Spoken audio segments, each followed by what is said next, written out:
महाराष्ट्र लोकांचे मत, लोकांचा विश्वास, आमची बातमी।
हम सब हमारी यूनियन हमारी ताकत, हम सब एक है।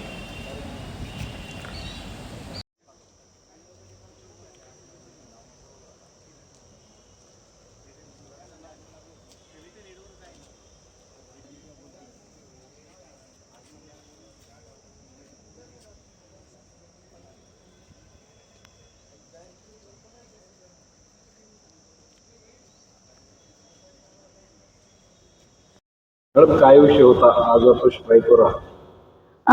सर आज आम्ही यासाठी स्ट्राईकवर आहोत की आमच्या मागील 2022 मध्ये आमच्या विभागाचा आकृतीबंध मंजूर झाला। 2022 मध्ये मंजूर झालेल्या आकृतीबंधाचे अद्यापपर्यंत म्हणजे 22 पासून 26 पर्यंत अद्यापर्यंत आर न बनल्यामुळे आमची पदं भरल्या जात नाही आहेत आणि त्यामध्ये आम्ही संप वगैरे असं कंटिन्यू आमचं आंदोलन चालू आहे 2022 पासून की आमची पदं भरा, आमच्या मागण्या मान्य करा। मात्र सरकारकडनं म्हणावं किंवा शासनाकडनं म्हणावं त्याची पूर्णतः फास्ट होत नाहीये, त्यामुळे हे आर बनत नाहीये। आर बनत नसल्यामुळे 2022 पासून अद्यापर्यंत आमचे कार्यालयीन अधीक्षक, प्रशासकीय अधिकारी वगैरे पदे रिक्त आहेत। तर आकृतीबंध आपण म्हणतात बंद भरल्या जात नाही, याबाबत परिवहन मंत्र्याशी काही संघटना म्हणून तरी चर्चा झाली का? चर्चेत काय हे आले? आमची महाराष्ट्र मोटर व्हेकल कर्मचारी संघटना 2000 जुनी संघटना आहे, 1959 मध्ये स्थापन झालेली आहे। सत्ताबाई साहेब आमचे सरचिटणीस आहेत, प्रकाश पाटील अध्यक्ष आहेत। तर ते वारंवार मंत्र्यांना आणि आमच्या आयुक्तांना भेटतात आणि मागेच आताच एक 8 दिवसापूर्वीच मंत्री महोदयांशी भेट झालेली आहे आणि त्यांनी आश्वासन दिल्याप्रमाणे आजपर्यंतच निर्णय होणं अपेक्षित होता, म्हणजे हा संप झाला नसता। मात्र मागे आम्ही उग्र निदर्शने केले मागच्या आठवड्यामध्ये आणि त्या उग्र निदर्शनानंतर आम्ही 9 तारखेला बेमुदत संप करणार हे निदर्शनास आणून दिलं होतं। मात्र तरीही काहीही कार्यवाही न झाल्यामुळे आज आम्ही हा संप करतो आहे आणि आपल्या संपामुळे सर्वसामान्य जनतेवर याचा परिणाम होतोय, काय वाटतं? आम्ही खूपच दिलगीर आहोत त्यासाठी की आमच्यामुळे त्रास होतोय, पण आम्ही त्रास होऊ देणार नाही याची आम्ही पूर्ण दक्षता घेतलेली आहे. आम्ही कालपर्यंतची सर्व आमची पेंडिंग कामं पूर्ण केलेली आहेत आणि कर्मचारी आणि अवेअर केलेला आहे जनतेला, जो म्हणजे रेग्युलर जे कर्मचारी असतात त्यांनी, की संप आहे त्यामुळे जनतेला त्रास होणार नाही याची आम्ही संपूर्णतः काळजी घेतली. आजच्या दिवसापुरता मर्यादित का पुढे पुन्हा याची तीव्रता वाढणार आहे? संप आजच्या दिवसच मर्यादित आहे आजचा. मात्र आजचा जर संप करूनही जर मागण्या पूर्ण झालेल्या नाही तर पुढे 16 तारखेपासून आम्ही बेमुदत संपावर जाणार आहे. सरकारला काय अल्टिमेट देणार?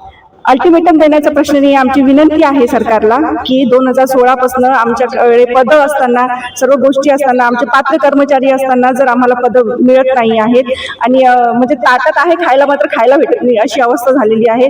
तर प्लीज विनंती आहे सरकारला, कुठलाही अल्टिमेटम वगैरे नाही, की विनंती आहे की कृपया 16 तारखेपर्यंत आमच्या मागण्या मंजूर कराव्या, म्हणजे आम्ही संप वगैरे कुठलाही मार्ग हाती उपसणार नाही.